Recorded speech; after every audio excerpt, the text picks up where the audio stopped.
Police, वा छान. काय नाव सांगितलं तुझं? हा? आरती. आरती ना? ओके, आरतीला पोलीस व्हायचंय. अच्छा ठीक आहे. तू समोरचा, हा तू मागे बघतो तोच. हा तूच हा तूच. तुला काय व्हायचं भविष्यामध्ये? पोलीसच. ओके ठीक आहे. तुझं नाव काय बाळा? आर्यन. आरती आर्यन.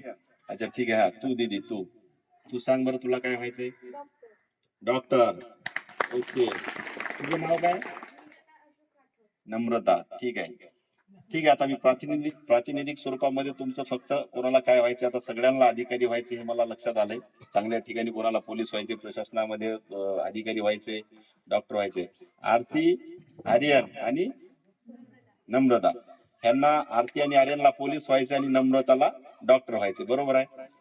तर आता तुम्हाला एक सांगतो ह्याच्यामध्ये की तुम्हाला जर पोलीस व्हायचे, डॉक्टर व्हायचे, वकील व्हायचे, इंजिनिअरिंग व्हायचं, तर ह्यासाठी इंजिनिअरिंग करायचे, इंजिनियर व्हायचे, तर ह्यासाठी तुम्ही तुमचं सुरुवातीला ध्येय ठरवा.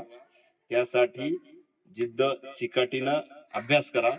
जे शिक्षक वृंद आपले अभ्यास सांगतील शाळेमध्ये तो अभ्यास करा, आणि जे काही तुम्हाला होमवर्क देतील तो अभ्यास करा, आणि हे यामध्ये सातत्य ठेवा.